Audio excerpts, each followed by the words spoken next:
Okay, let me spotlight myself and we will begin. Hi, everyone. I am your host for this month's edition of Do Tell Story Swap. And my name is Brandon, and I'm very pleased to be here. We have an amazing roster of storytellers, and we're going to get the ball rolling as soon as possible. Generally, stories are 5 to 7 minutes, maybe up to 10 minutes, and they're told without notes. They're told, not read. And those are the rules. And usually there's a bathroom joke. The bathroom is down the hall. It's the right door, not the left one. There's a large dog in the left door. Don't go in there. That's just one for old time's sake. That's our bathroom joke. You all know where your bathroom is. We generally take a break midway through, and there is a prompt that you can think about. And then after the break, we introduce ourselves and say a sentence or two about the prompt. And so, without any further ado, I'm going to get the ball rolling. This is the creator of STEM. Live from New York, we have Beverly Schwartz. Thank you. I've missed being here. The name of my story is The Magic of Elixirs. Growing up, I just didn't like my brother, Paul. I didn't like playing with him. He tried to cheat, and I was always winning. But I was older than him and more experienced in the games we played. Hmm. Mom, like a sister, do you think you can, have another baby and have a sister for me? Bev, no, Daddy and Mommy just wanted a girl and a boy. We don't want any more children. I'm sorry. And I was about 6 or 7 when I asked, and I was about 8, 9 years old, and we were sitting around the kitchen table, and they said, "We have an announcement, Daddy and Mommy." My mother said, "We're going to have a baby. We're going to have you a boy or a girl. We don't know, but we're going to have a baby." Mom, you said you weren't going to have a baby anymore. Oh, I hope it's a girl. And I said, why did you change your mind? And my parents kind of looked at each other, and my mother said, "It was an accident." I said, "Oh, what does that mean?" "It wasn't planned, but we're having a baby." And I was so happy. It turned out to be my brother Bruce. And the crib was put in my room, and I did develop, because he cried, I woke up or whatever, a really good relationship. Well, I like to tease, and when he was about 5, 6 years old, he came in the room one day in the living room, and a whole bunch of people were there, friends and this and that, and I decided to be funny. I said, "Here comes the accident." He didn't know what I was talking about, you know? And I said, "He's an accident. He wasn't planned." "What?" Mom and Dad wanted me. Well, anyways, whenever I felt like teasing him for the next many years, that's what I would say when he walked into a room, and he'd chase me around and things like that. And he hated it, but we did get along otherwise. Well, I was 8 years older than him, and I left the house, as a senior, went to 4 years of college, and then I became a teacher, and I've been teaching a couple years.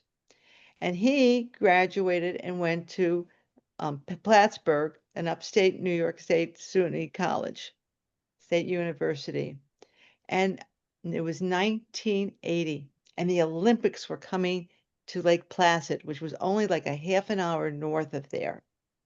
And he called me up and he said, "Hey, would you like to come up on this weekend on Sunday? They're closing the whole area to anybody public. So if you want us to come up, and you can go into the village and see all the fun things of the Olympics, you could. You invite somebody, because I'm going to have to work that day. And when I get home, we're going to go out to dinner with a whole bunch of people and go dancing." I said, "Great." So my girlfriend Rosemary came up, and we had a great day. And he said, "Just, meet me at the house around 5." So we made it to the house, and there's a sign on the door: "Bev, have to work late. Door unlocked. Help yourself to brownies in the refrigerator." We'll be home and at around 5 and we'll go out for dinner. So we went in, took our stuff in, and we were hungry because we knew we were going out for dinner and now he's going to be late. Well, I'm the type of person that needs to be fed on time, or I can get really irritable. We went over to the refrigerator and then we opened it. There's two trays. I wonder which one was his. One looked kind of like light brown, and the other one looked like dark, rich, chewy chocolate. I said, that has to be my brother because that's my passion in life is chocolate. He must have made that just for me. So Rosemary said, well, I think I'm going to taste the other one first. I'm not really into the gooey kind of chocolate. You are. And I took two big brownies. Well, we went into the living room and we started talking, and we're all feeling, I was feeling so relaxed. Life was good. I had a great day, and these chocolate brownies were just hitting the spot. Well, an hour went by, and my brother called me and said, we're going to be just a little later, but we'll be there about another half hour, 40 minutes. So I got hungry still. So what do is I go and take two more of those rich brownies. And we started laughing and having fun and just, just enjoying life. And he comes in, my brother, he goes, oh, I'm so sorry we're late. I said, that's okay, Bruce. Those brownies were the best brownies I've ever had in my life. They were so chewy and chocolate. I know you made those dark brownies just for me. And Rosemary had some from the other tray. What tray? What? There's only one tray that was there that I made. And then he looked at his roommate. Did you make another tray of brownies? And the guy goes, yes. Were they loaded? Yes. Oh my God. And he looked at me. He goes, you feeling pretty good, Beth? And I said, yeah, I'm feeling great. Let's go for dinner. I am starving. So off we went to the restaurant. Well, everybody was making me laugh. Everybody was so silly and funny. I couldn't believe how he could hang out with so many funny people. And I said, when the waitress said, what do you want for dinner? And I said, I haven't decided yet. Oh, come back to me. And I had to do that 3 times. And finally, my brother said, order her spaghetti and meatballs. Just do it so we can eat. And off the waitress went. Well, everyone started serving their dinner.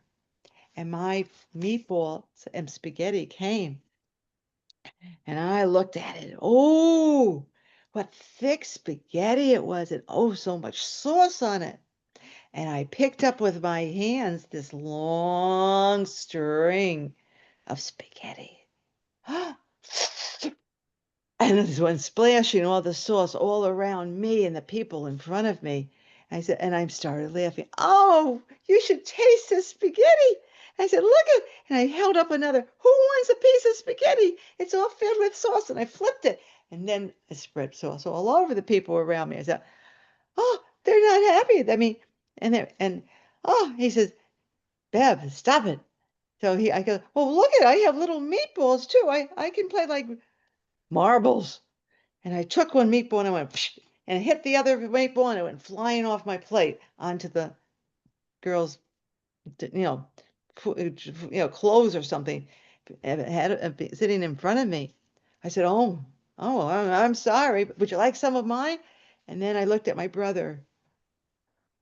He has his head like this and he's going, oh my God. He goes, just eat it. Well, we got through dinner. I couldn't stop laughing. And afterwards, my brother's come. We're going to drive in my car. I have to go back to the apartment. Hey guys, I'll meet you there later at the dance hall. And he gets me home. He says, come here, Beth. We need to talk. He says, you're stoned out of your freaking mind. You don't realize it, but that was a loaded brownie. Well, what's a loaded brownie? It had marijuana in it. I'm straight as an arrow. I'm a teacher. I could get arrested if I did alcohol or drugs, and that's a drug. Oh my God. I was having a nervous breakdown. He goes, no, no, no one's going to know. But you're not going dancing because if you dance, you'll be on your ass before and try to dance because you're going to fall and flip. and then you'll be laughing all over the place. Well, he goes, "You're going to go to bed." He brought me into his bedroom. He goes, "You have to sleep this off like a hangover." Oh, okay. So he says, he lays me down, he takes the blanket and puts a pillow under my head. Okay. "I'll see you later then." He goes, "I'll see you in the morning. We're going to have a great breakfast." Well, I'm drifting off to sleep. I'm happy still. Life is good. And then I hear somebody coming into the house. It was a woman and a man's voice.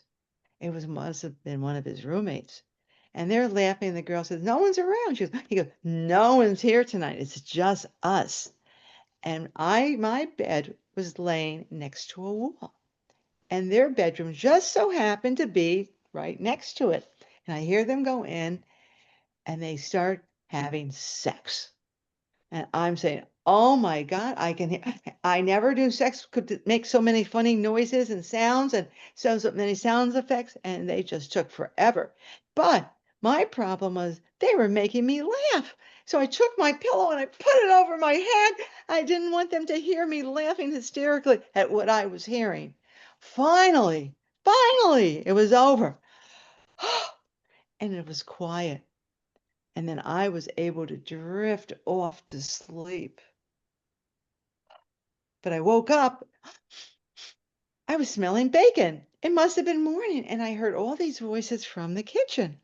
So I got up and I went into the kitchen, and they all were there, all his roommates and the couple that was next to my bedroom. And I was curious what they looked like. And I said, "Wow, oh, wow, this bacon smells great. I'm starving." And they said, "How are you feeling this morning, Bev?" And I'm going, "Okay, okay." So after breakfast, my brother says in front of everyone to Rosemary, "Rosemary, Bev got a little high last night off our brownies, right? Please, when you drive home, don't let her drive at all. Drive her and make sure she gets into her apartment when you get back." "Oh, I'll be okay." "Bev, please." So Rosemary drove me home. And I think I was still kind of high on those great brownies. And I said to my brother before leaving, "Bruce, by the way, I really want that recipe for those brownies." He goes, "Oh yeah, I know you do. Maybe someday I'll give it to you." Well, I went right to bed when I got home. And 3, 4 in the morning, I finally like, whoop, I'm up. And it was finally me. It had probably gotten out of my system. But I had like a hangover, a headache. So when my alarm went off to go to work, I had to call in sick. I knew I better not dare go in. And then sitting there, I made some tea for myself. All of a sudden, I realized, oh, my brother now has a retribution story to tell people. After all these years of calling him an accident, he might say, "I got my sister stoned out of her freaking mind," and tell the story. Oh my God, what was I going to do? The magic of elixirs I will never forget. I really did enjoy those brownies and how it made me feel.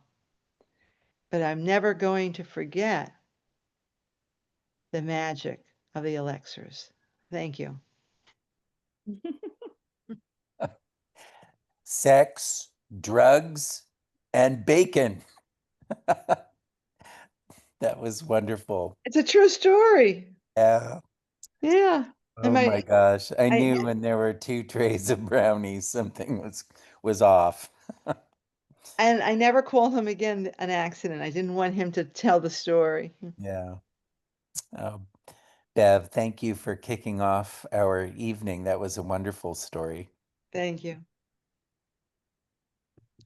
All right. We have a great beginning. And let's see, I have arrows all over the place on my list, but I Meg. think it's Meg. All right. So please welcome to the Do Tell virtual stage our coordinator. I think I have the right title finally, Meg Brown. Thank you guys, everybody. Oh, yeah, this will be a nice contrast, I think, to that particular story. Okay. Well, long ago, down in the deep South, they didn't really have, the people who lived out in the country didn't really have a lot of education or knowledge of technology beyond farming. And they certainly did not have any doctors and medical people. And that is something that contributes to this story.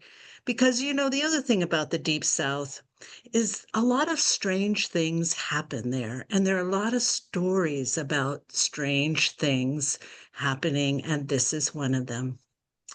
It's about a little family, Mama and Papa, and little 4-year-old Maggie. And they lived in a little house with not much paint left on it, but it was cozy. Had a little bedroom for Mama and Papa, and the other's room had the pot-bellied stove and the Hoosier cabinet and the kitchen table. And little Maggie, she slept on a pallet right in front of the fireplace.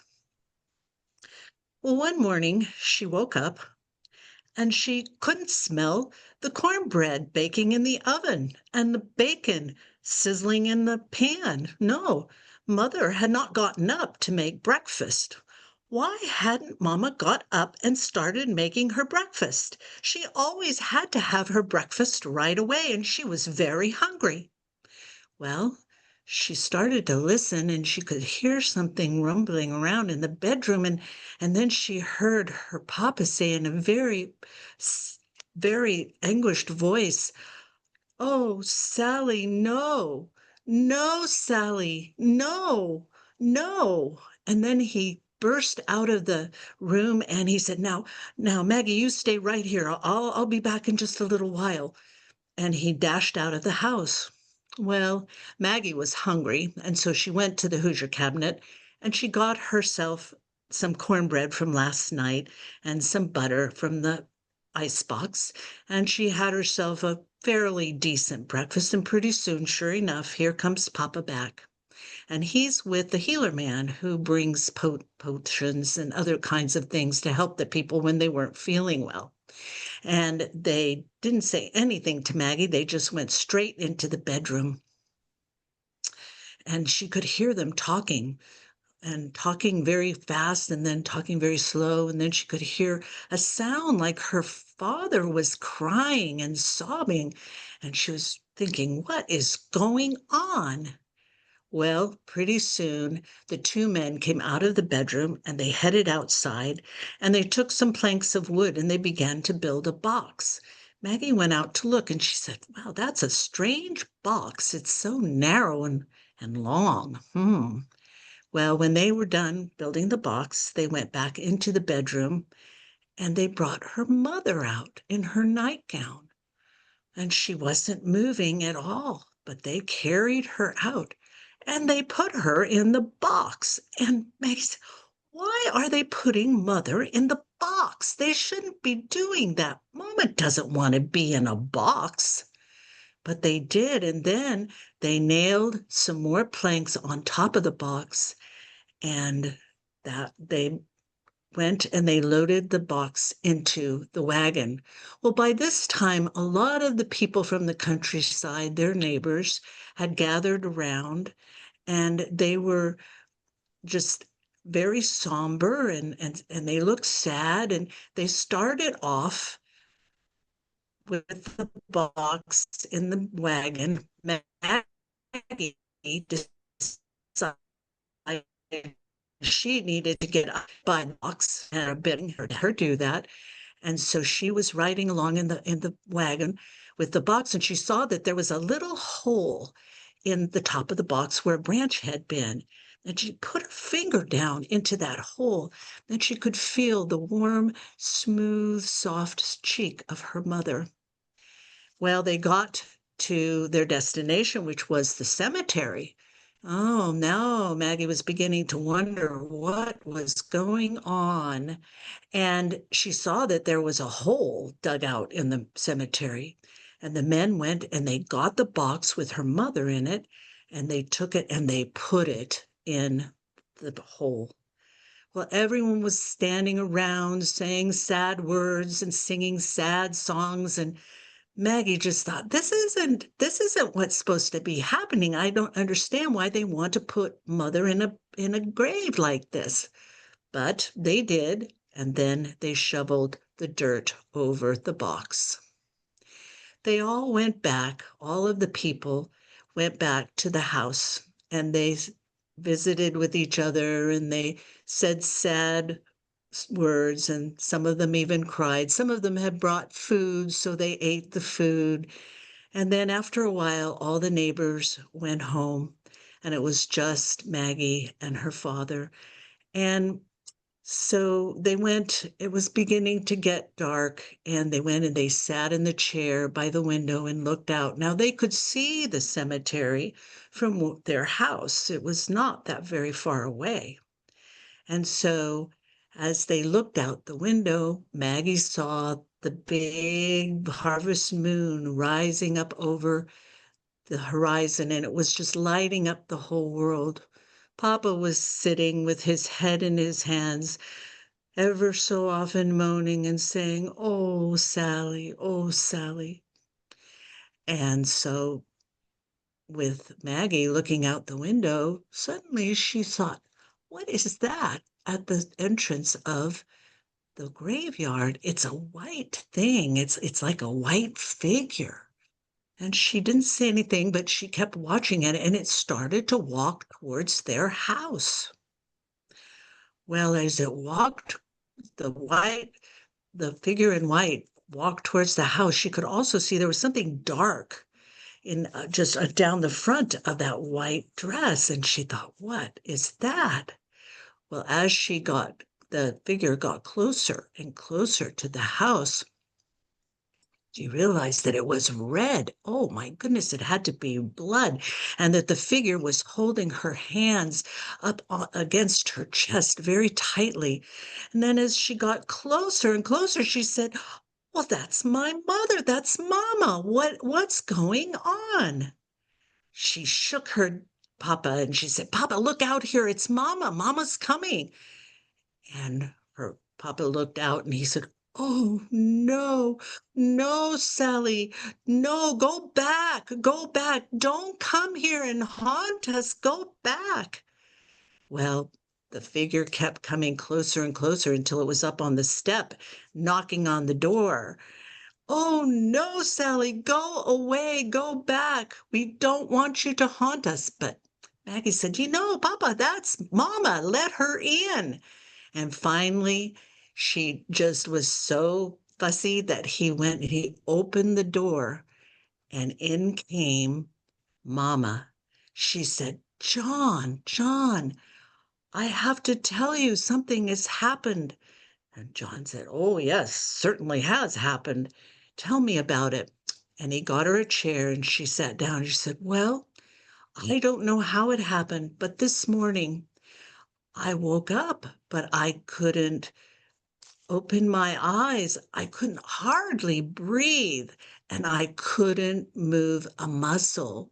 And then you came in and you got really upset. You went away, you brought the healer man back, and you decided that you thought that I was dead because you took me out and you put me into that box.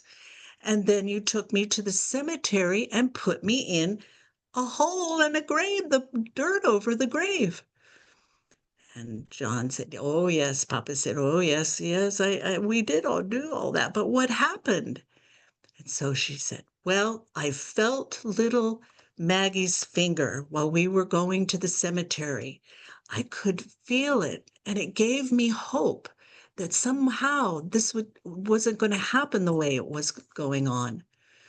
And so she said, I was lying there in that coffin and I heard something like digging. And I realized that somebody was digging up my grave. And they dug and they dug. And when they got to the casket, they pulled off the lid and they began to feel around, but they couldn't find anything. And then they saw the gold ring that you gave me at our wedding. And you know how tight that ring was. And so they couldn't get it off. And they took out a knife and they cut my finger off. And that was such a shock that I woke up. I woke up and I sat up and I said, "What are you doing?" And that scared them so badly that they ran away. Well, I got out of that box and out of that grave, and I've walked all the way up here, and here I am. And Papa and Maggie were so, so happy. Papa went and got a towel and he wrapped her hand in the towel and got her a clean nightgown. And the three of them sat at that window looking out at that great moon and feeling like all was well in the world. And that's the Oh, end. Wow, that was so good for this time of year, too. Yes, my ghost story. Yeah, and it's not a ghost. No. It reminded me of As I Lay Dying by Faulkner at the beginning, and then it Um, went Wuthering Heights, I guess. I don't know. It was yes, wonderful. yes, Thank you, yes. Meg. You're You welcome. really Thank you. captured October for us. Wonderful. did you write that? No, actually, it's a story that my mother heard from a woman about 40 years ago at a story festival. And she asked the woman for permission to tell it, which she got. And then you could see her version of it on our, I think it's one of the pages where we have the videos of the seniors, of our wonderful senior tellers. And she told this story, and I thought it was great for this time of the year, so I made Oh, my own that's version. wonderful. Hmm. That's great. All right. Well, from creepy and spooky, we're going to see what Laura has for us next. Please welcome Laura. Hello.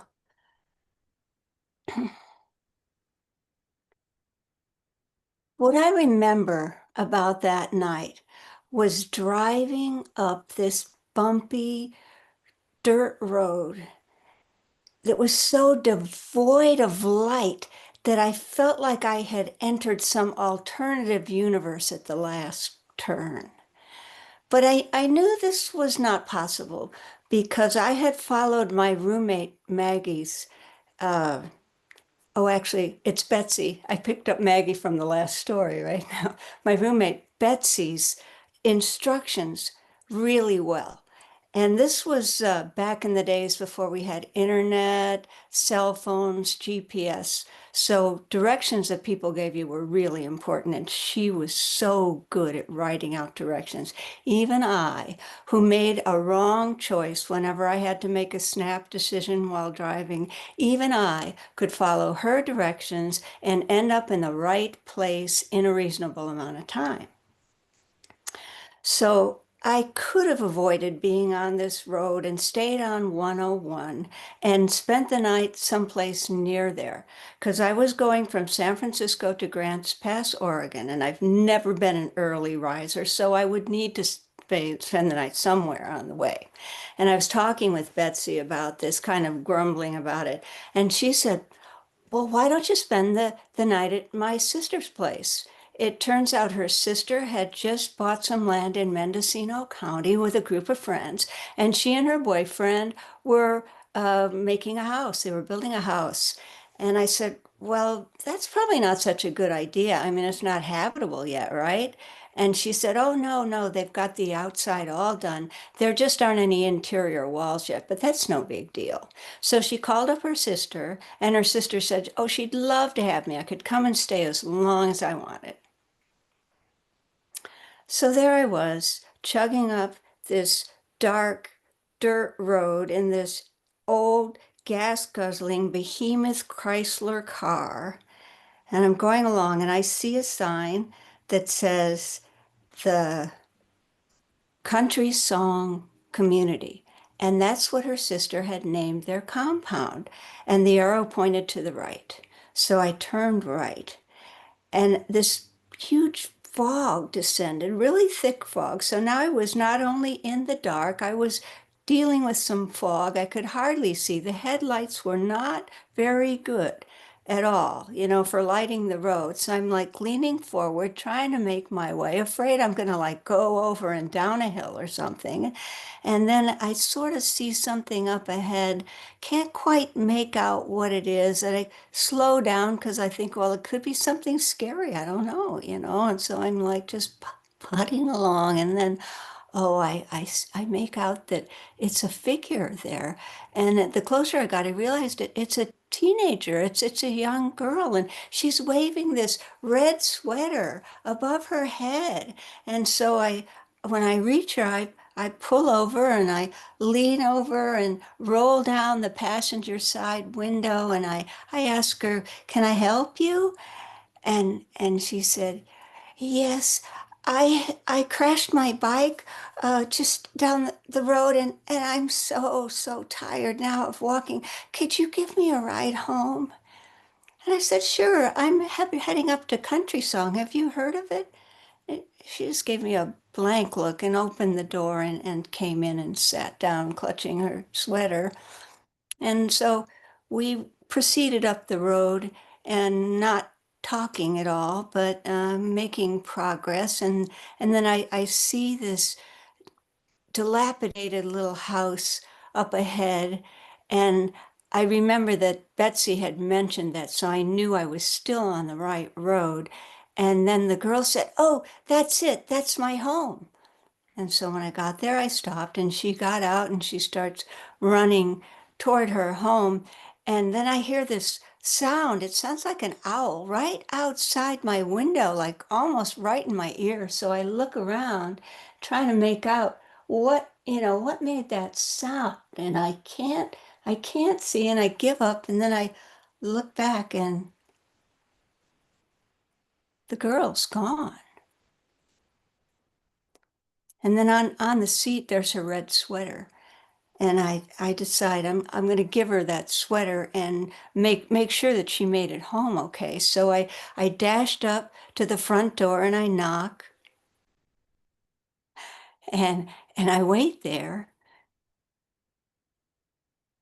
And then finally this feeble light flickers up above and the door creaks open. And this man with sunken eyes and stooped shoulders looks at me and I say, "Oh, um, I gave a young woman a ride home, and yes, I know. She crashed her bike and she was tired and wanted a ride home. And yes, did she make it okay? No, my daughter was hit by a hit and run driver. She was killed 50 years ago. But I have this sweater. No, no, please, just go away." And he closed the door. I thought about just going back down the hill, going to 101.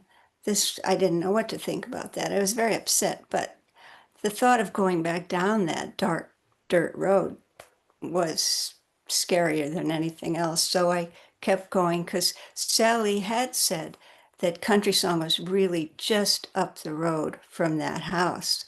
So I kept going and I got there and I went inside and Betsy's sister, boyfriend, a bunch of friends were sitting around this great big table made from a door on a couple of sawhorses. And I told them what had happened.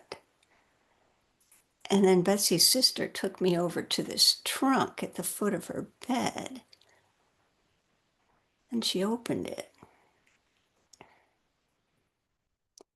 And in that trunk were 3 other sweaters, just like the one I held. And she said, "Well, you can leave it here if you want to. I'm starting a collection." And I couldn't get rid of that sweater fast enough.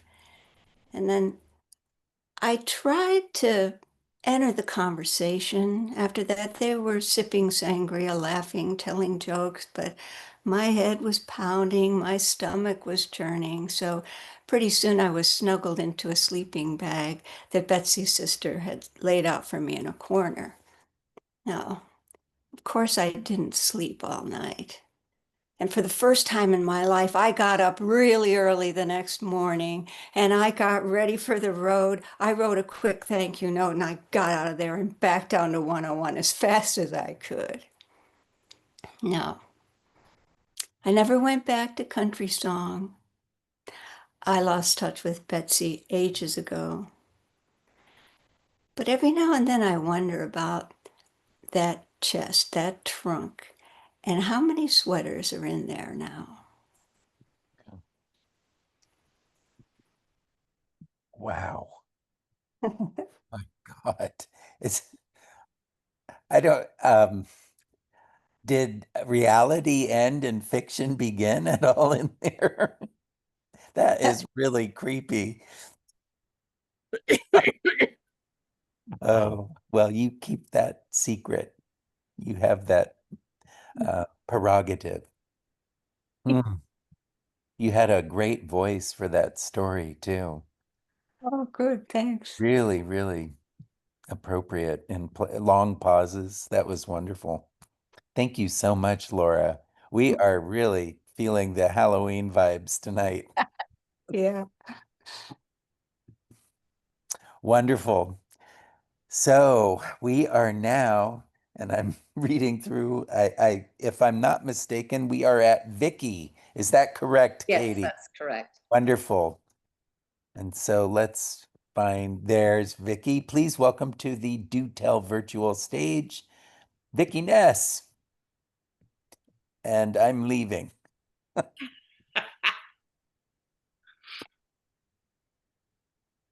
When I was, 6 or 7 years old, this would be in the mid 1950s, there were summer days that were so hot, so scorching, that even the deepest, darkest shadows were sweltering. But we kids loved it. It felt like an embrace. It felt like a warm welcome to a season of honeysuckle and blackberries and barbecues and fireflies.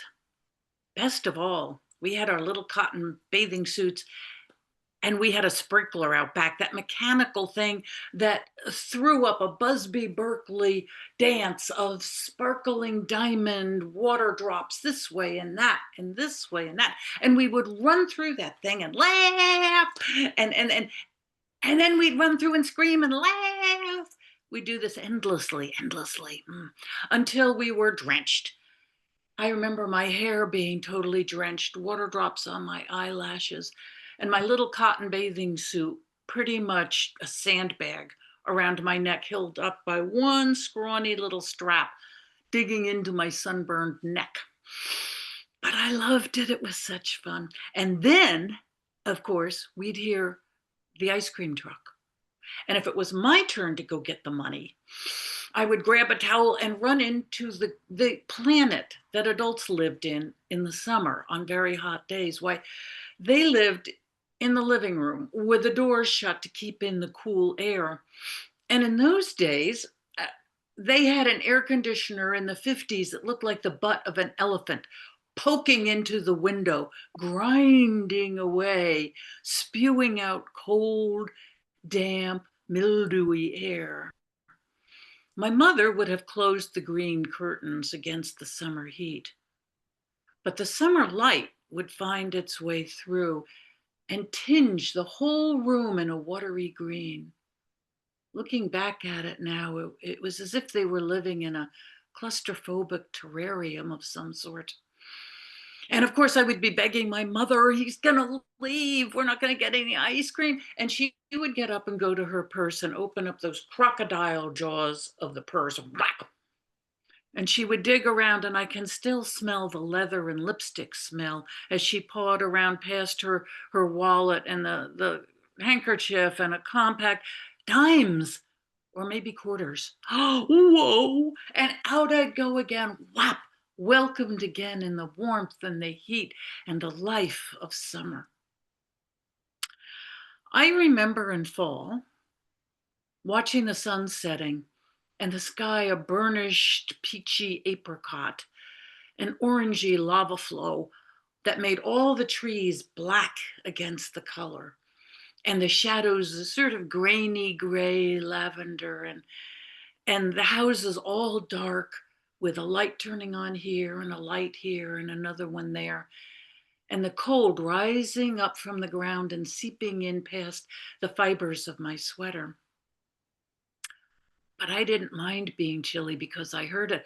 I heard up above me, here they came, a string, then a whole flotilla of geese flying south for the winter.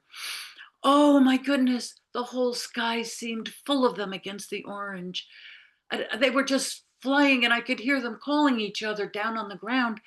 And suddenly, why, this wind picked me up and updraft, and I was with them flying, and I could see horizon to horizon.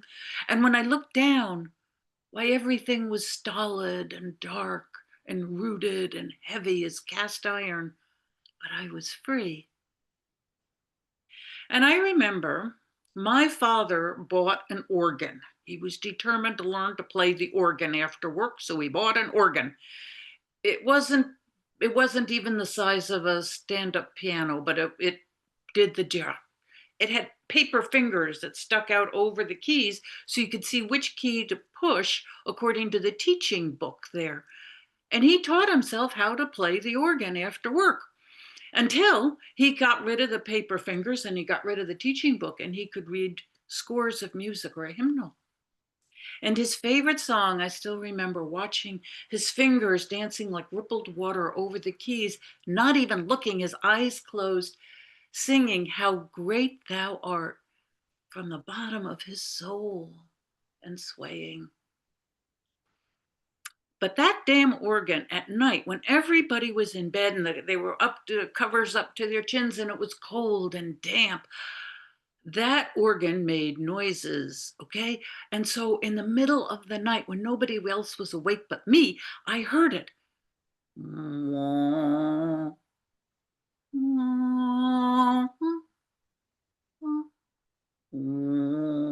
It sounded like some malicious, malformed, grotesque ghost coming down the hall. And instead of footprints, why, he was leaving sound notes.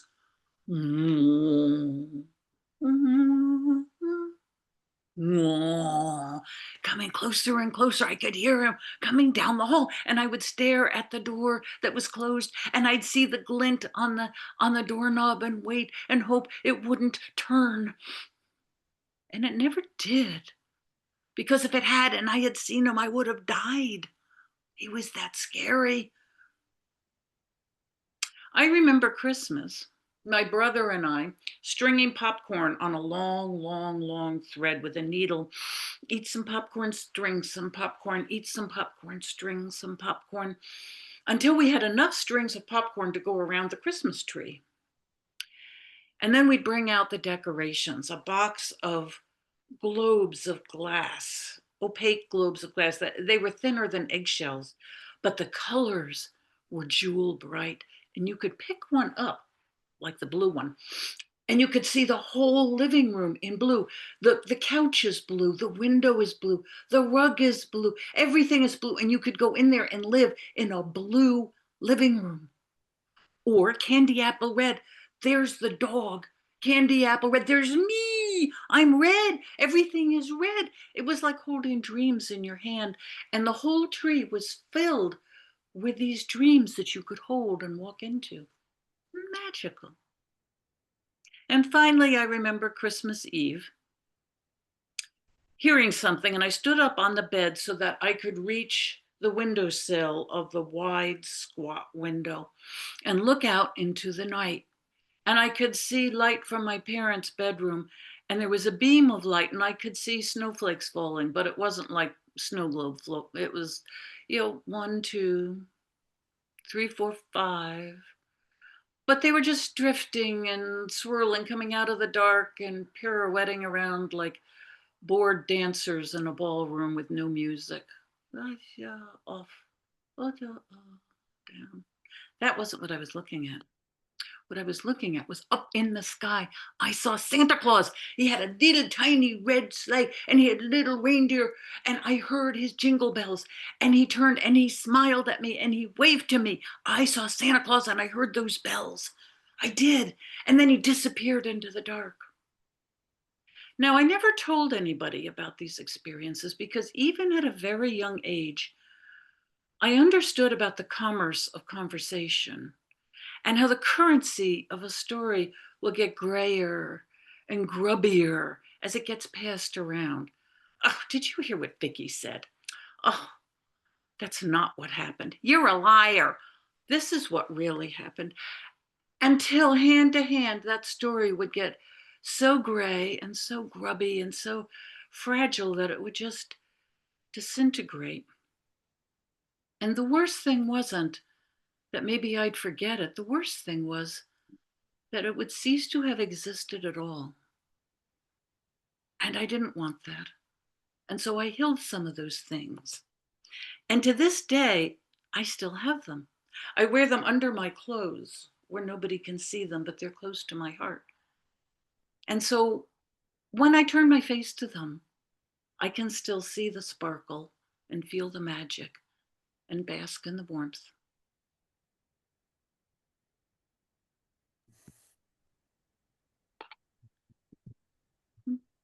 That's it. I was paralyzed. Mwah! Yeah.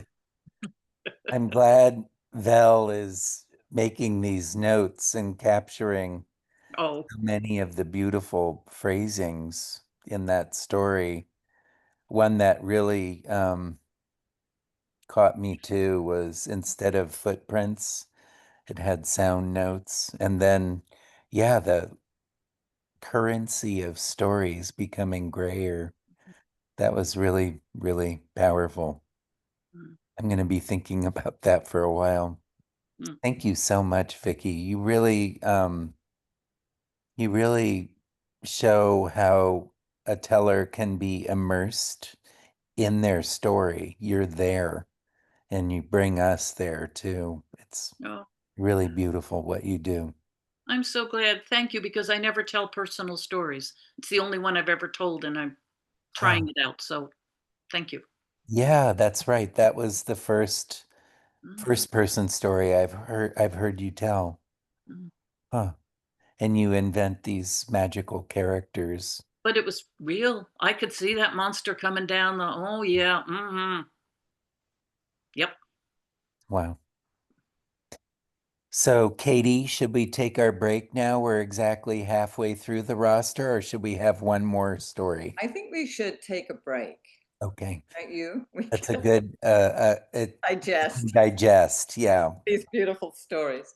Can you give the prompt, Brandon, Yes. please? Thank So, when you come back from a 5-minute break, we're going to have introductions and then usually some announcements. And as you introduce yourself, we usually respond to a prompt. And this month's prompt is, what do you think about? Think about when you watch the rain. So there's something to think about.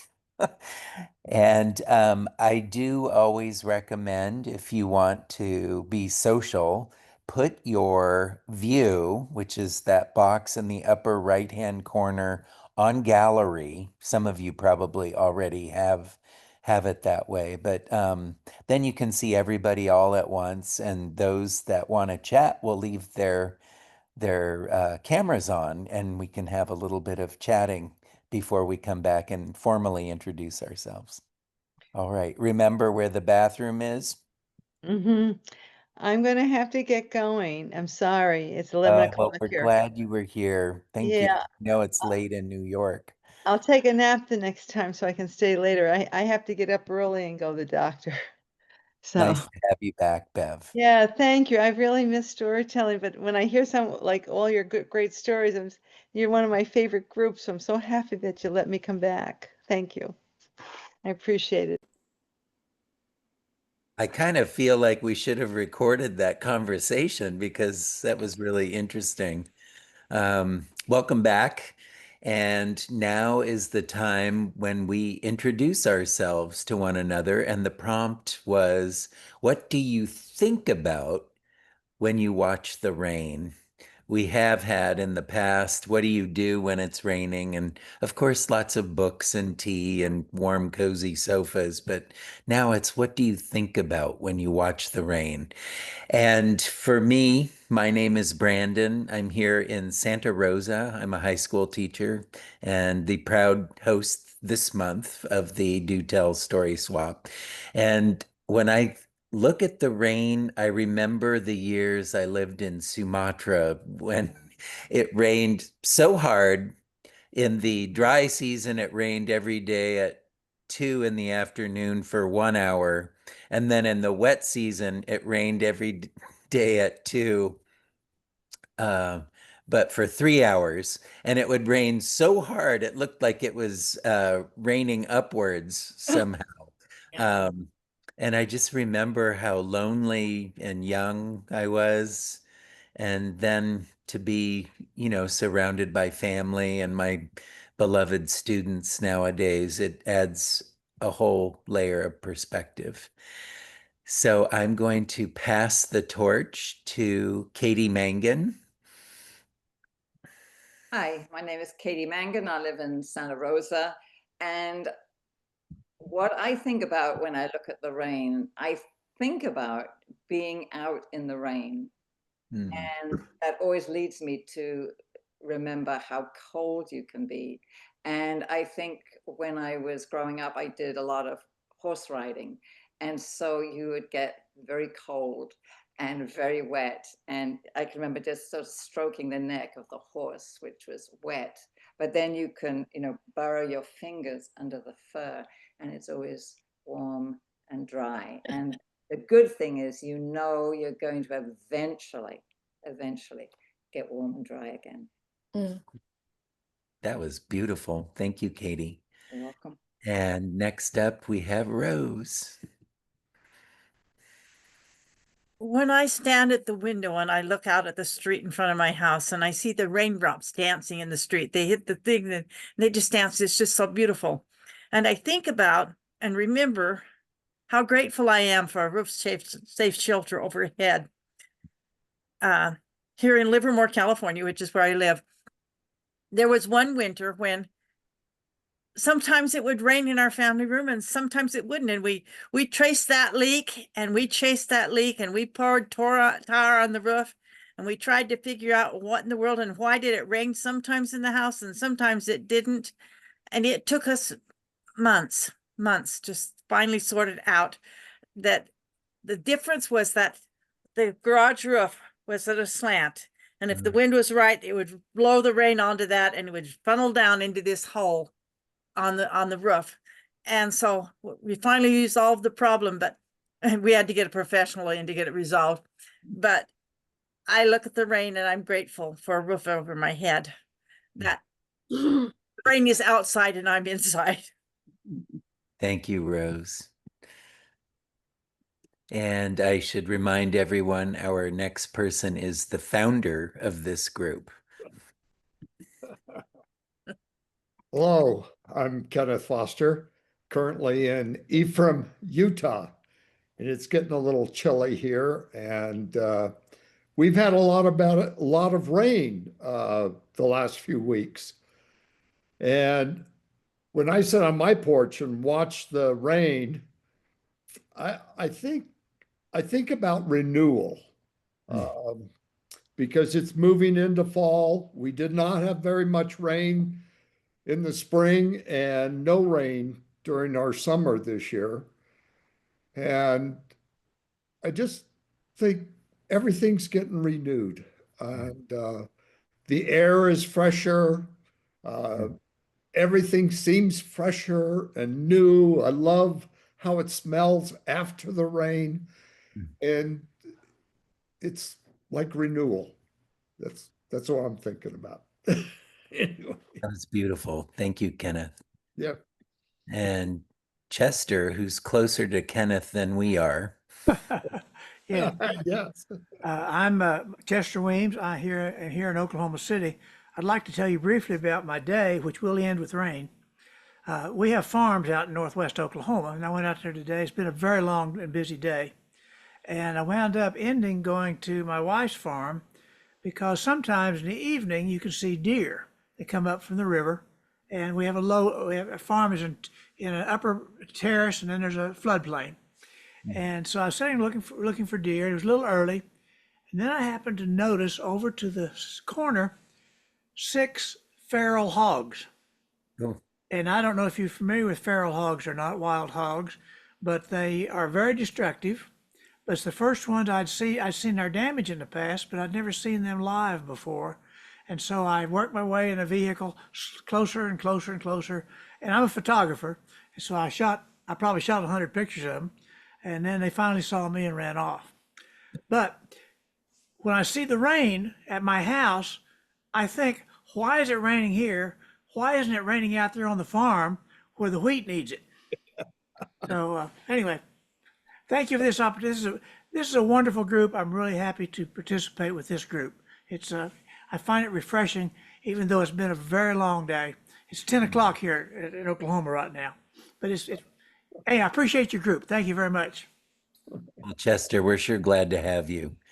And yeah, I blame the hogs for the rain being where it is. And Laura, can you unmute yourself? Yes. Thank you. Um, when I see the rain, I think about my childhood, growing up in and outside of Chicago in the 50s and 60s. And it rained, it snowed a lot, it rained a lot.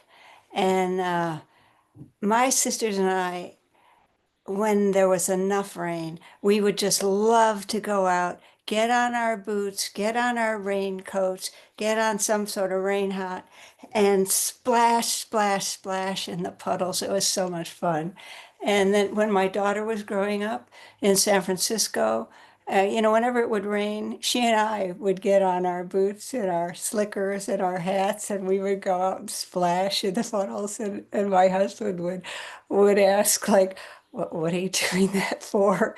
I said, well, everybody does. And he said, no, Laura, only you. So That's why he married you. I guess, yeah. And like Laura, this person needs no introduction. Vicki Ness. I'm Vicki Ness from Sebastopol, California.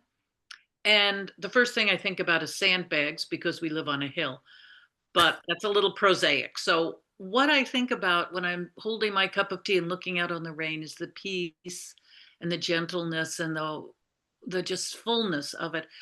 But I'm also aware of the times when I've tried to outrace the rain, when I didn't want to get my hair wet in high school, or when I didn't want to get my new shoes wet, or a book, or whatever. And the times when that didn't work out and I got totally drenched.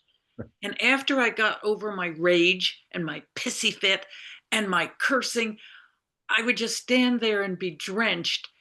And the funny feeling of freedom would come over me every single time, and a feeling that I belong here. I belong on this earth, and I'm part of this. And it's a funny, I didn't have to have dry hair. I didn't have to have good shoes. It was fine, and there was a freedom in that. Now I remember this, but I'm also not going out in it when I'm holding my cup of tea and looking out on the rain. So it's two feelings, two thoughts. Vicki, that sounded almost like you worked on it for a week. It was another beautiful story. Well, I worked on it while y'all were in the bathroom. Okay, Yeah. yeah. It was beautiful. And next up, we have our fearless coordinator, Meg. Um, First of all, I want to say I am thankful for the rain. I grew up in Arizona and we don't get a lot of rain. We get rain though during the August, mostly in August, when the big monsoons come through. And so living in Sonoma County, where we get a lot more rain, a lot more often, and we have a much more moist and green environment, is really lovely. But I have to say that when you have scarce rain, you appreciate it very much. And you would see the rain clouds coming to you'd see the rain coming towards you, be like a veil off in the distance. And as a child, you're out in the boonies just playing around and hiking and all of that, and you'd see that veil of rain coming towards you and coming towards you, and you'd feel the whole atmosphere, the feel of the air would just change so much. And it was, that was one of my most favorite things to experience, because after all that heat in the summer and then to see this moisture coming through, it was a beautiful thing. But I'll take Sonoma County over that, to be honest with you, at this point in my life. And when you saw that veil of rain, you saw a girl sprinting just ahead of it, and it was Vicky Ness. And me, although just let it pour, it would be all right. Hi, Vina. Hi, so I'm Vina, and I live here in Pengrove. And I have a big garden, and I have very sandy soil that's very welcoming to the rain. The rain, I just see it landing outside my porch on that sandy soil and sinking right in. It doesn't pool, it doesn't run downhill and get wasted. It just the garden just drinks that rain. So that's what I think of. Thank you. Thank you. That's beautiful. Oh, Val, it's so good to see you, and we're so glad to have you back. It's been too long. It's really good to see you guys too. Thank you all for being so welcoming. And these are such amazing descriptions of the rain, so luscious. I think of so many things when I see the rain. I think of all of the times that I've read a good book, of course, and also I love thinking of different stories with rain in them. And one of the ones I think of is The Beggar King, where in the story he is exiled at one point into the desert with his wife, and there's no rain for a long time. But when the rain finally comes, it's a flood and it washes away everything, his entire life that he's built at that point in the story, his wife, his children, everything. And it's just both the absence and the immensity of it. So yeah. But I Beautiful image. Thank you, Val, and welcome back. I hope you come often. And we have Rose. We did me. Did I'm sorry, the order of my screen keeps changing, and so we have, sorry about that, Okay. Renu in India in tomorrow. Okay, I'm Renu Narayan and I live in Chennai, which is on the southern part of India. And we too don't get too much rain. And so we enjoy it, we love it, we look forward to it. We are grateful for it. In fact, it's October now, it's monsoon time in Chennai, and it's just started raining this morning. When I look out, I'm happy. Like one of you said, Rose said that she's under the shelter, she's inside a house. But I feel terrible about all the stray animals on the streets, about the dogs, the cats, the cows. They're all struggling, especially the mama dogs who have just littered puppies. I feel terrible. I worry about them. And when I go for a walk the next day when there's not much rain, I look out for them, but I never see them because I don't know what happens to them then. So that's, it's a quandary for me. I feel happy on one side and very unhappy on the other, because I'd love to give all of them shelter. I mean, perhaps I'll have that dream come true one day. Thank you. Thank you. We're looking forward to your story tonight too, Renu. Thank you. And here is Genevieve.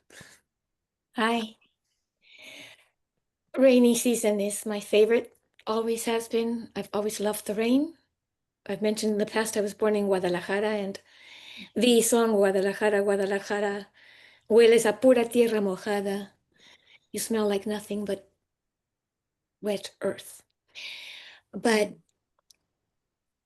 the thing about rain is that it's the time when I don't have to think. Rain can basically put me into a state where, as the Beatles song goes, thoughts come through my mind like wind inside a paper cup. Huh. And I have to share something with you if you don't mind. So one of my favorite parts of the rain is the smell of rain, the smell of the environment after it rains. And so I'm going to tell you a little bit about petrichor, which you all have heard of. It's an earthy, pleasant scent that comes from compounds released from the soil and plants when the rain hits dry ground. They include oils from plants and geosmin, a substance produced by soil bacteria. The rain releases these compounds into the air as tiny aerosols, creating the characteristic smell of tierra mojada, petrichor. So, petrichor consists of geosmin, which is an organic compound produced by actinobacteria, which is soil-dwelling bacteria. Plant oils, because when it's dry, the plants secrete the oils and they just kind of accumulate on rocks and soil. And when the rain falls, the oils are released into the air. And then the other part is ozone, O3. Especially after thunderstorm, you particularly can sense the ozone and the smell that it evokes. The term petrichor was created by two Australian scientists in 1964. But this is the best part of this whole talk. It comes from the Greek words petra, which is stone, and kor, which is the ethereal fluid that flows in the veins of the gods. Hmm. So Wow. that's what you can think of next time it rains. That's a lot to think of. And Kenneth, that explained the smell of the rain that you were just talking about. That is so interesting. And we don't realize just how all of our senses are invoked with our day-to-day living. And ozone actually makes you feel happy. Huh. Things are starting to make sense. All right. And next up we have Gay. Gay, I think you have to unmute. Yes. I think of rain for the earth the way it's necessary, like water is necessary for us and for our bodies. It's kind of something that we need. And I think the earth needs to be rained on every so often. Oh, yes. Thank you. Gay. Dimitri, another welcome face. It's good to see you again. It's good to see you too, and thanks to Vel for reminding me that's today because I was doing a ton of other things and just hopped on a little late. But I have to echo a lot of what everyone else has been saying. I can't agree more with it. What rain means to me in terms of the smell, the sonic type of ambience. I guess to me, what really starts it off is the fall months are by far my favorite. They do feel like a time of a new beginning, a new year within a new year of sorts. And that fall of rain, just the sound of it, like, um, especially with the windows open, so I can really hear, the bouncing of the droplets playing its own percussive rhythms. I feel like it just kind of saps the anxiety that I often have, and I think a lot of us have nowadays, and just kind of, it's like, it's okay. It's okay. uh, and I think especially so here in California, where we always get dry summers and pretty dry springs too. So usually it's the rains that really start coming are around now. So it's always wonderful to have that. I really love the idea of seeing fall as the beginning of the cycle. That's beautiful, Dimitri. And Deb, Oh, hello. hello. I'm on. Hi, I'm glad to be here, and I'm glad to be here in the month of October. October is a beautiful month to me. I was born in the fall time, and I always thought October was the energizing time of the year. When all my focus as a child, even this was the time that I was in school again. But the best part was that I grew up in Michigan where there were many trees that fell with beautiful colors of all the leaves.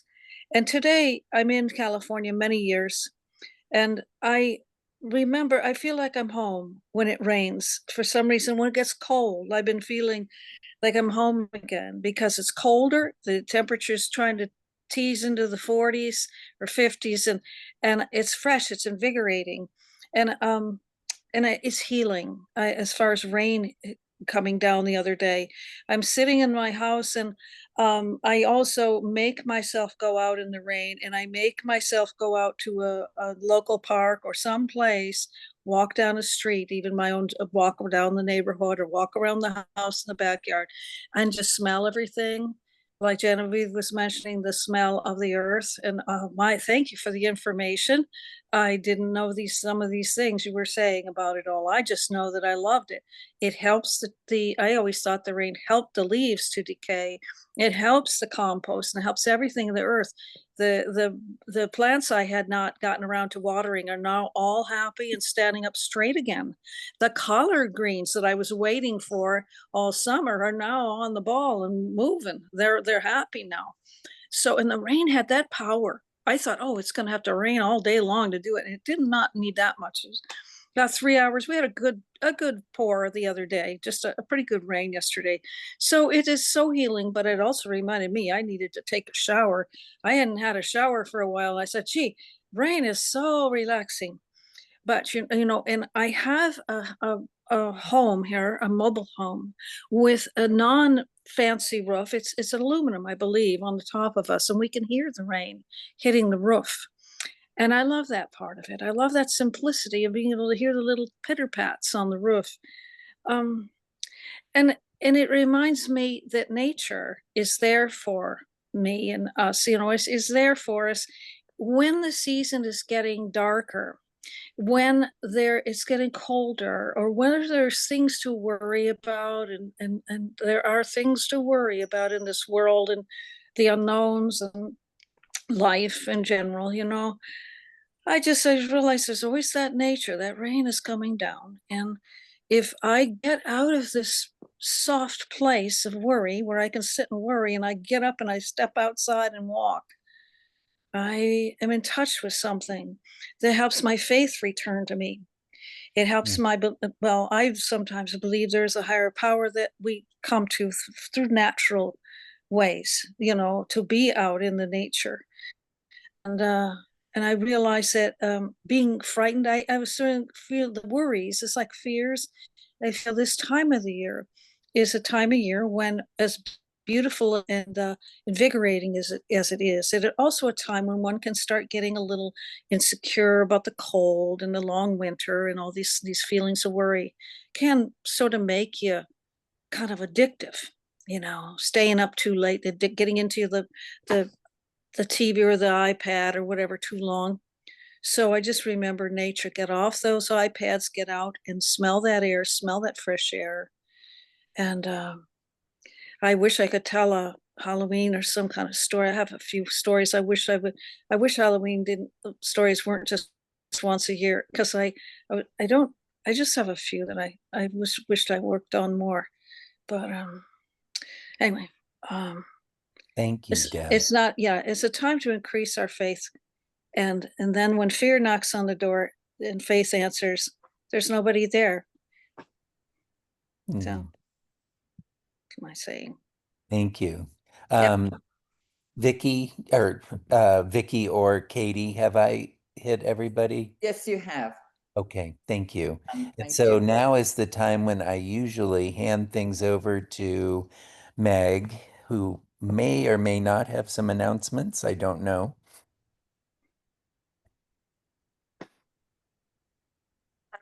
I'm going to keep it short so we can get stories. We have a genre tomorrow night, spooky and scary stories. Vicky Ness is going to be a teller, so hey, we can hear her again. That's wonderful. So that's happening tomorrow. Spooky and scary stories. You have to register, so go on to SAC and take care of that.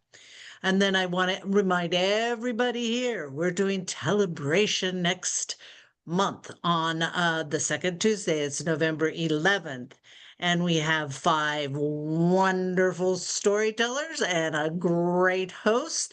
And you can read all about them, the tellers, and all about how to get everything, be getting your email just like you normally do.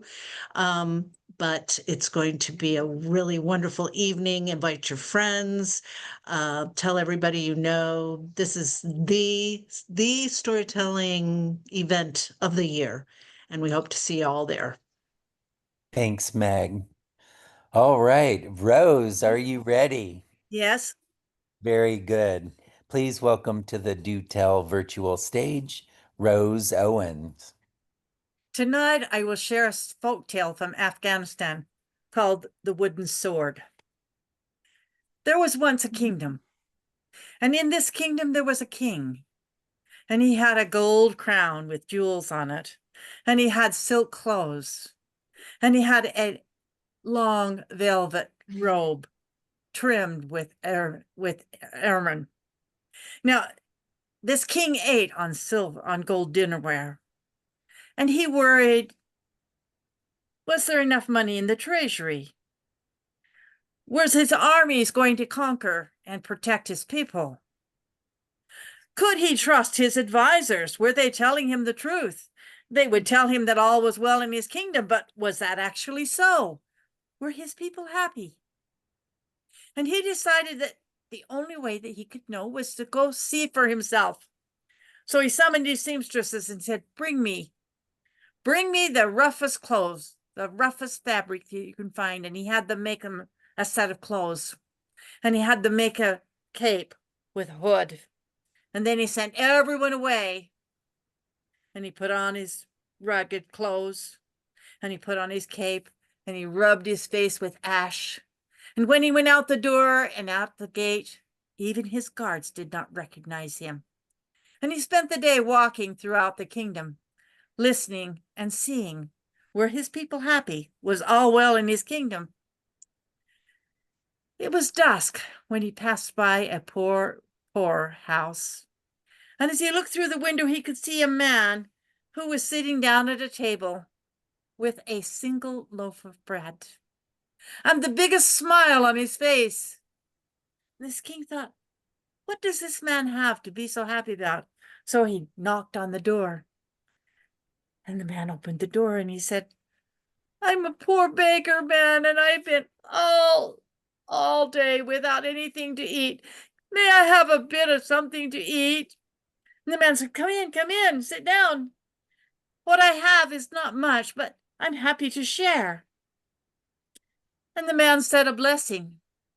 And then he took the loaf of bread and he broke it in half and gave the largest half to the beggar who was the king in disguise. And they sat and they ate together. And the king said, how do you do it? How do you live? And the cobbler said, for he was a cobbler, he said, day by day I take my tools and I go out in the village and I repair shoes. And today was a good day. Today I repaired enough shoes to get enough money to buy food for tonight. The king looked at him and he said, but what if you don't get enough money to buy food? Ah, said the cobbler, I have faith. Day by day, all will be well. And as the king went back to his palace, he thought, I wonder if this cobbler would say, all is well, if he couldn't mend shoes. And in the morning when the cobbler got up, there was a sign outside his door that said, it is illegal to mend other people's shoes. People must buy new shoes. And as the cobbler walked in the village, he saw a woman and she was carrying water from the well and she was limping and she was struggling. And he said, "Here, let me carry that for you."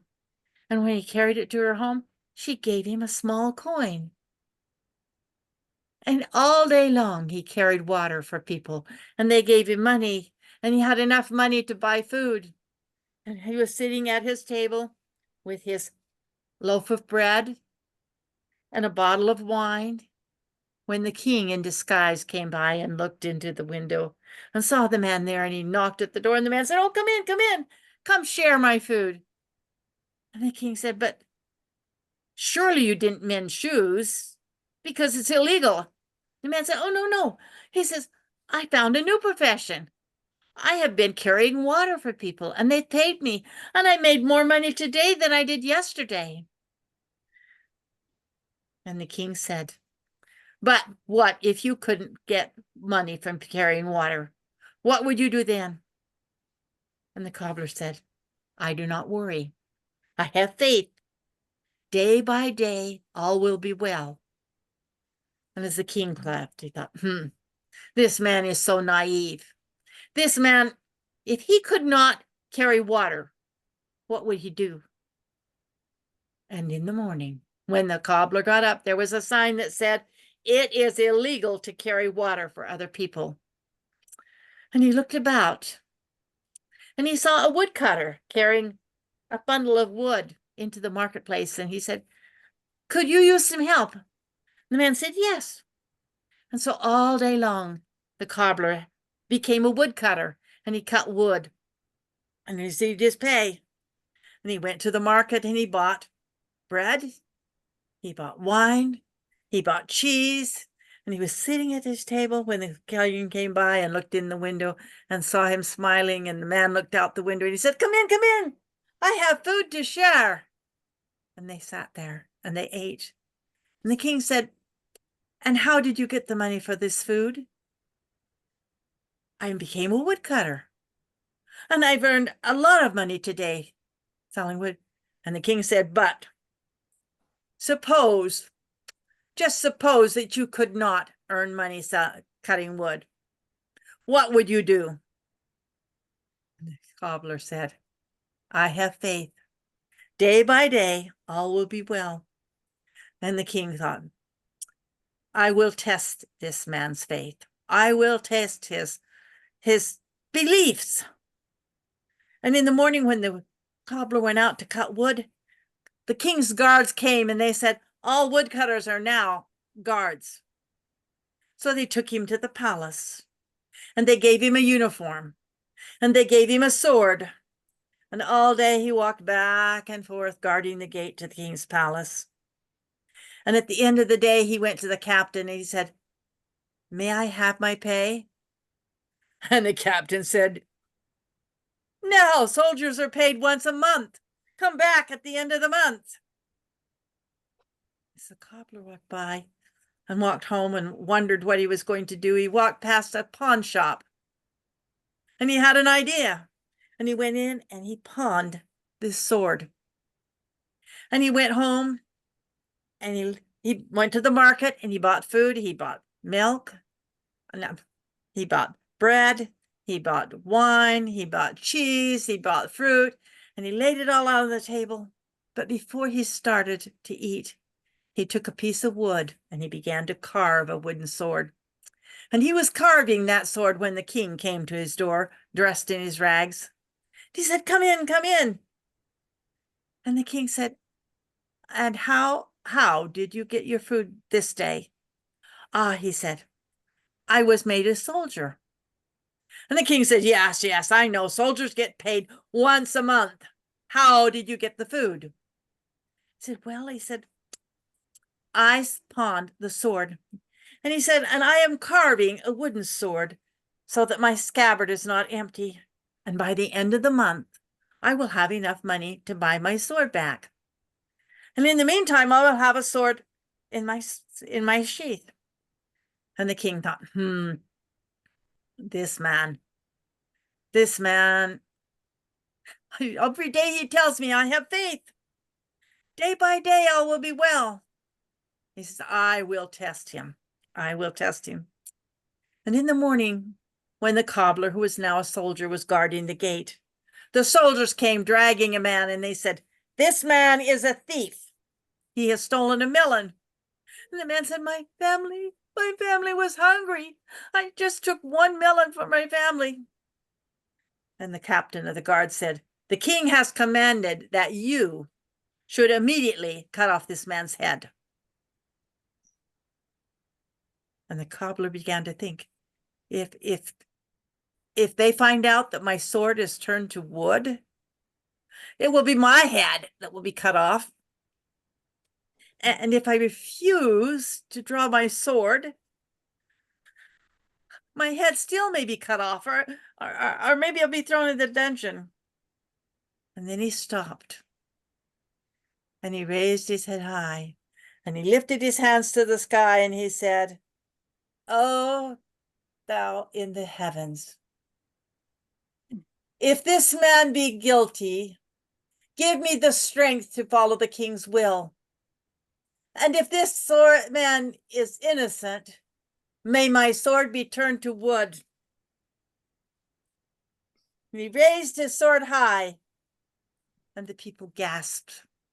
And the man fled, the thief fled, and the king stepped forward. And he was dressed in his silks, with his velvet cape. And he looked at the cobbler and he said, "Do you know who I am?" "Of course, sire. You are the king." "Look again." And he looked at the king and he saw the wrinkles on his forehead, the worry wrinkles. And he said, You came and shared my meal." And the king said, "Yes. And tonight you shall share my meal. And you shall live in my palace. And you shall be my advisor." And so the man who was poor in worldly riches, but rich in faith, became the advisor of the king. And this is the tale, and I have told it to you.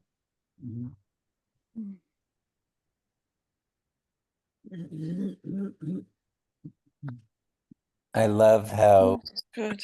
we have a big economic change, of course, but also a change in the character of the king in that story too. That was really nice. Thank you so much, Rose. And I mean, it's so great you had the sword. Yeah, I have the sword. Yeah. Props. That was wonderful. Thank you. Wow. Well, we have two storytellers left, and the first one is coming from tomorrow, and that is Renu.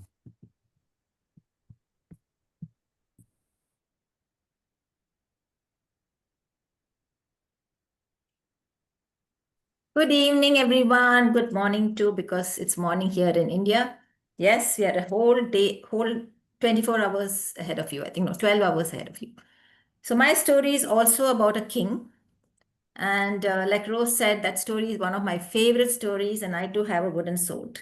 And yes, props are very important. They make the story feel more real. So here's my story. This story is from India. Once upon a time, there was a king who was called Banu Pratap. King Banu Pratap was very kind, he was just, and his people loved him.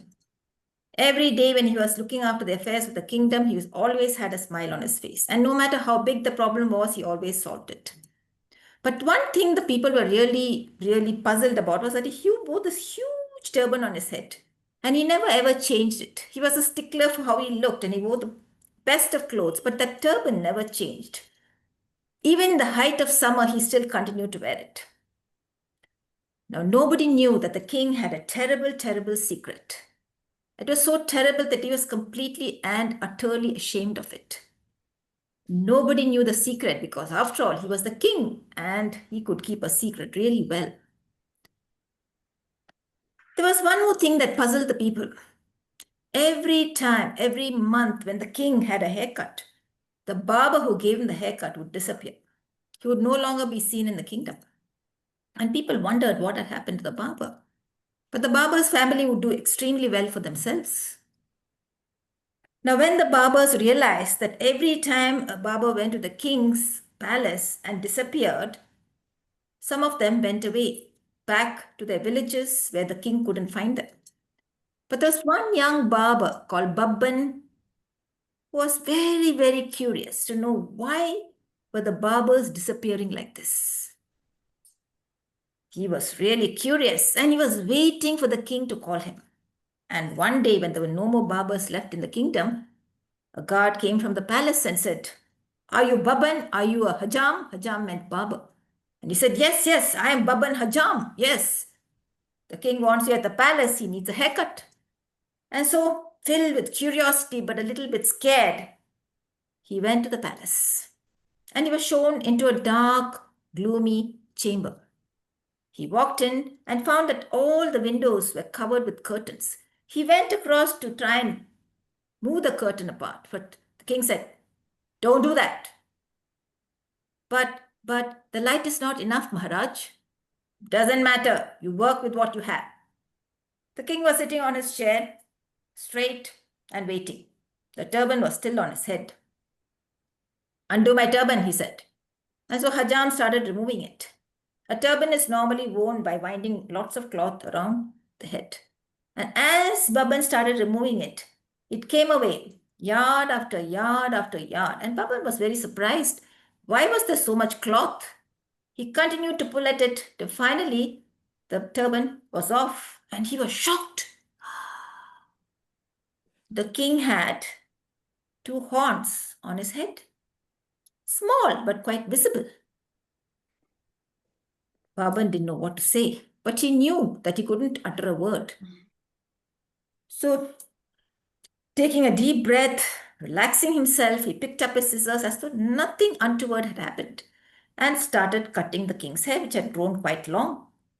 He cut and snipped till the king's hair was nice, well cut. The king looked into the mirror and was very happy with what he saw. And then he turned towards Babban and said, "My dear fellow, you cannot go back to your house. You shall be imprisoned here in the dungeons. Because you see, I don't want a word of this to reach the people of my kingdom."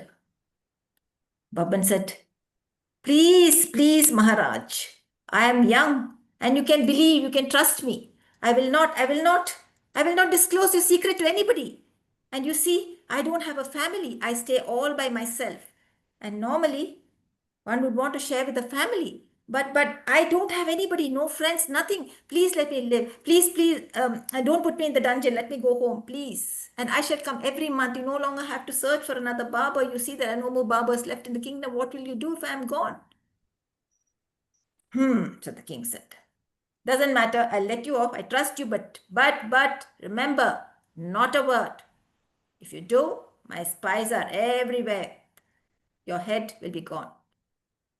So Babban left, but at least he knew now the secret. Month after month, Babban came, gave the king an excellent haircut, and the king was happy. He was getting to know Babban, and sometimes they had conversations, and the king laughed, Babban laughed, and everything was going off well. But as the months went by, something was happening to Babban. There was a churning in his stomach. Cluck, cluck, cluck, cluck, cluck, cluck. He really, really wanted to get this secret out of his system. But he had promised the king and he was also afraid of losing his life. What was he to do? Day by day, it was getting more and more difficult. And there were people who were asking him, "What is happening at the palace? How do you manage to come out like that? Everybody else had disappeared." But he kept stum. But one day the urge was so much, it was late at night and he couldn't sleep. So he came out of the door and thought, "What shall I do now? I need to get this out of my system." And there far away was the forest. He decided he would go into the forest and he started walking towards it. There was a half moon and he could barely see his way. He walked and he walked and he walked and he reached the forest. Despite his fear of the forest, he just walked in. He walked and walked. Finally, he came to a large well, a disused one. Creepers and all kinds of things had started to grow over the well. And he looked inside and far down below, he could see a little bit of water. So he bent over and then shouted, "The king has horns! The king has horns! The king has horns!" And as soon as he had finished shouting, he felt so much better. He walked away, went back home, slept really well. Now, what he hadn't noticed in that well was there was a tiny little sapling that was growing on the side of the well, inside. And this sapling started growing bigger and bigger and bigger. As the months went, it had soon become a nice, sturdy tree. Baban continued to go to the palace. The king was happy. Baban was happy. But one day, when a man was walking into the forest looking for a nice piece of wood, he was a musician and he made his own musical instruments. And he came across this huge branch of the tree which had fallen off. And he looked at it and said, "Wow, this is a really good one. It looks soft and malleable, and I'm sure I can make a good sarangi out of this." Sarangi is a stringed instrument, and so he carried that block of wood, went all the way back to his house. He started working on it and made a beautiful instrument. He played it and it was really sounding very good. Now, one day there was a huge mela or a party at the king's palace. Lots and lots of people with their children, older people, youngsters, older, really old people. And of course, the musicians were invited so that people could dance. And so this man too, with his new sarangi, went to the palace full of excitement. Good food was definitely assured. He went and sat down on the carpet, and the king said, "Start the music." And before he could even put his fingers onto the sarangi, it started to sing by itself. The king has horns, the king has horns, the king has horns. Baban Hajam, the king has horns. And the king was shocked. What? And Baban, who had been watching from behind a curtain just behind the throne, was shocked too. He said, "What? My God, I'm going to lose my head." There was utter silence in the palace.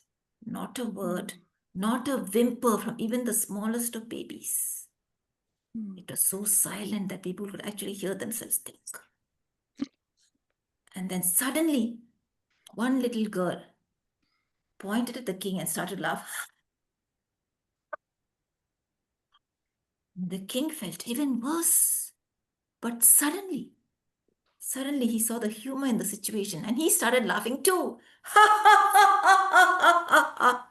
And he pulled off his turban. Finally, he was free of this terrible secret. And because the people saw the king laughing, they too started to laugh. And the hall was filled with the sound of laughter. It was even better than the music that had been anticipated. People laughed and laughed and laughed. And the king was so happy. He looked around for Baban and he saw Baban standing there full of fear on his face. And he called out to him and said, "Come here, Baban," and gave him a hug. And that is the end of my story. Thank you.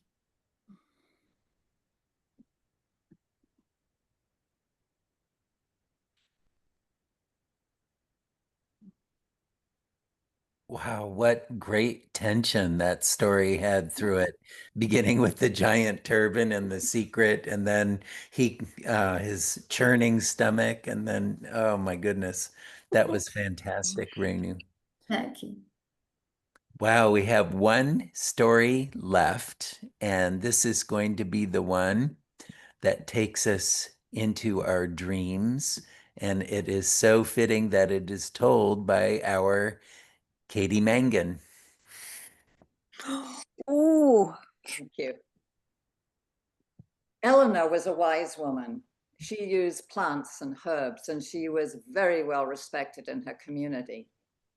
And she longed for a daughter to pass on all her knowledge, but she had 6 sons. And so she looked for a niece or a granddaughter. There was nobody suitable, but it was her second-born grandson, Eduardo, who was very interested and asked her lots of questions. And before she answered him, she would say, "Eduardo, remember this." And he always did. And so she began to give him more and more knowledge, more of this sacred knowledge. So by the time he was a young teenager, the women finally discovered that Eduardo had more sacred knowledge than they did, and they were furious. The men were too, and so was Eduardo's grandfather, Ernest. And Eduardo was shocked by the reaction of everyone, and he was terrified how angry they were. And Eleanor just sort of blew it off. Oh, don't worry, it will just blow over. But Eduardo couldn't stop worrying, and he decided to run away from home. And so he crossed the mountains and came to a large desert, high desert plain. And everyone knew that it had never been crossed. And when they knew that this is what he'd done, they expected the worst. And you can imagine how the family felt. And there were lots of family gatherings. And at one of these gatherings, when they were discussing this, Eleanor had a vision. And in this vision, she saw Eduardo finishing his long walk across the desert and walking into a village and being surrounded by the villagers. And she knew he was safe. But nobody believed her. And there was a lot of eye rolling too. And it was about a year later when a storyteller came to the village. And he had so many great stories to tell. And everyone sat around this fire and they listened to him. And he told one story after another, but there was one particular story that stayed with them. He told them that he was in a village on the very edge of the high desert plain. And one morning they'd woken up and looked out into the desert, and there was somebody walking toward them. And they watched this figure get closer and closer until in the afternoon, the figure was close enough and he saw the villagers, and so he bowed his head, which was the acceptable and the respectful greeting. And the villagers crowded around him and they offered him food, which he refused, but he accepted water. And he was covered in this gray sand from the desert. It was everywhere. It was on his coat and his shoes.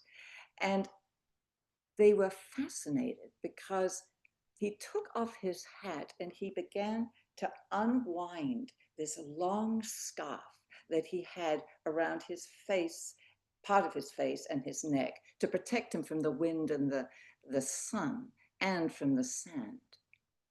And when he unwound the scarf, they could see he had a head full of jet black hair. He had the deepest, brownest, kindest eyes and a youthful face. He answered no questions, and he walked into the village and found a place out of the wind and rested there just for a few hours before he walked away and down and out and back into the world. It was several years later that his twin brother Tomas got married. Now, Ernest was delighted with his choice of bride and decided that he would give them, as a wedding gift, the best farmland that he had in his estate. And he didn't want them to live in the little farmhouse, but he would build them this amazing villa, which he did. And he was really pleased because he knew that Tomas was set up for life. And that got him thinking.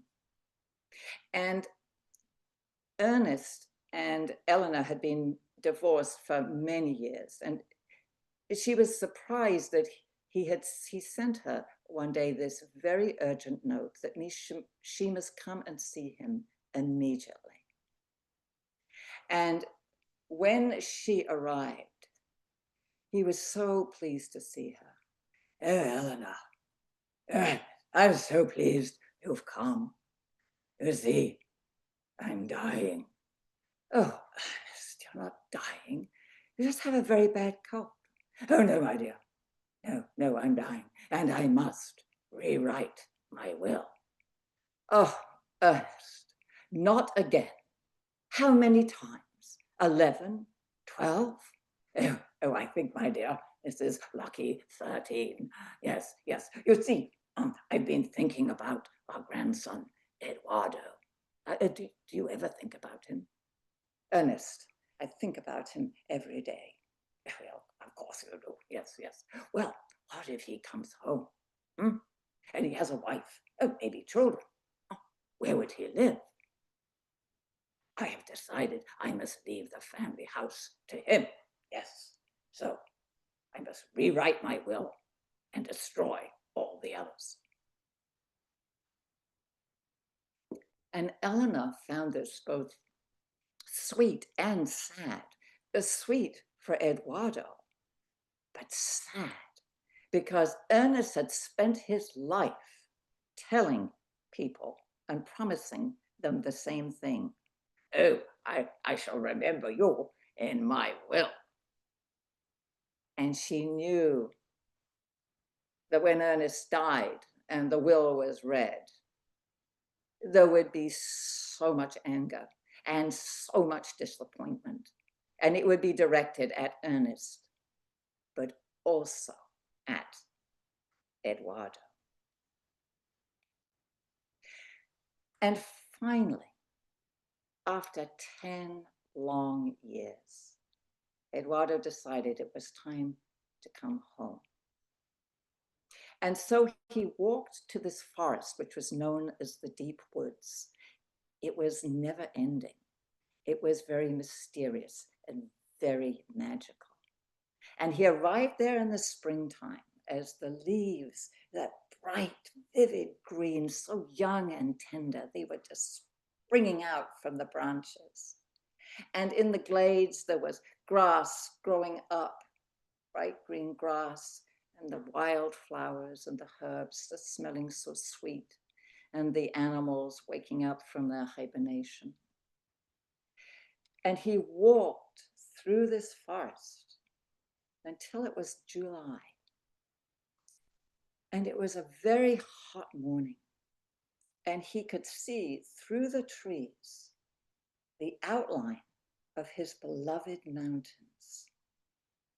He was almost home. He was so excited that he couldn't wait. And he took the first path that he saw. And he started down into this valley. And he realized he recognized it. But he did not recognize this big house that had been built there. And although he was quite far away, he could distinctly see someone walking out of that house. Now, that particular morning, his twin brother Tomas had decided to get up very early because he wanted to get some work done before the heat of the day. And Tomas was walking down the path, looking out towards the forest, and he saw a traveler walking out of the forest, coming towards his property. And it made him very angry. He did not like strangers on his land. And he watched as the stranger walked toward him. It took him almost an hour. And when he got close enough, Tomas shouted, "Do you know you're on private land?" And the stranger stopped and bowed his head in a respectful manner and kept walking because Eduardo had recognized that it was Tomas who was shouting at him. And when he got closer, Tomas could see that this man had a huge smile on his face, and that made him even angrier. And he said, "Who are you?" And Eduardo paused. "Tomas, it is your twin brother, Eduardo. Well, you can imagine the joy and the excitement of that reunion. And of course, Tomas quickly told Eduardo that the family home was his. And they decided to take the path, the 2-mile path to the family home, and go there immediately. But when they got to the house, Tomas realized he didn't have the keys because the house had been shut up for about 5 years. So Tomas went back to get the keys, and he left Eduardo in the garden. And as Eduardo wandered around, he remembered as a young boy discovering a secret door that led from the house out to the garden. And he wondered if it was still there and if it was still unlocked. And it was. And he stepped inside and quickly closed the door behind him and waited. There wasn't a sound. The glare and the noise of the outside world had been shut out. And he knew that the house was in a deep, deep sleep. And he took off his shoes and his socks, and he walked on the cool tiles and the wood, because all the rugs and the carpets, of course, had been rolled up and carefully stored away. And he found himself in the great room. And this, Eduardo always felt, was the heart of the house. And at the end of this great room, there was an enormous fireplace. And Eduardo had never seen it without the grate on the hearth or without there being a fire in it. There was nothing. And he actually could walk in and just stand there. And as he stood there, he had a vision. He imagined it was 2 months ahead. It was September, and it was the fall equinox. And he was gathered in that great room with his brother Tomas and Tomas's family and some neighbors. And they were there to welcome in this new season. And they would build a fire together. And they would light that fire. And in lighting the fire, they would bring the house back to life.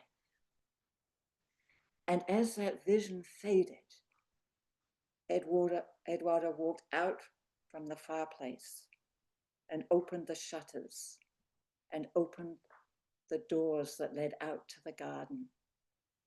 And there was this rush of warm air with all the sounds and the smells of summer. And Eduardo knew that he was finally home. Blessings, abundance, and healing to you all.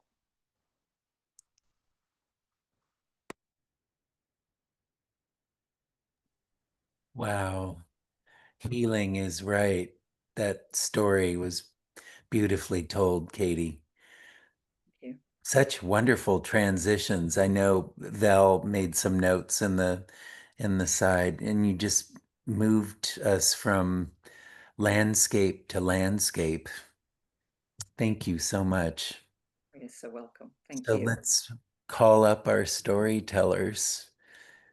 Let's see, we add spotlight and Renew. And I know Bev has already gone home, or she's not going home, but has already signed off. And let's see, who else do we have here? There. Thank you, Laura. And anybody, am I missing anybody? Meg. Sorry. Meg. Meg, of course. Where Laura. are you, Meg? Thank you. Wow, that's a lot of great stories we had tonight. And I just want to thank everyone for coming, and our community felt so warm and inviting. So nice to see Val and Dimitri again. and always a pleasure to have you, Kenneth. So next month is going to be very special, and I'm sure the time will go fast between now and then, and it can't happen soon enough. So until November, everybody, good night. Good night. Thank you. Good night. Thank you. Good Thank night. you, everyone. Halloween. Yes.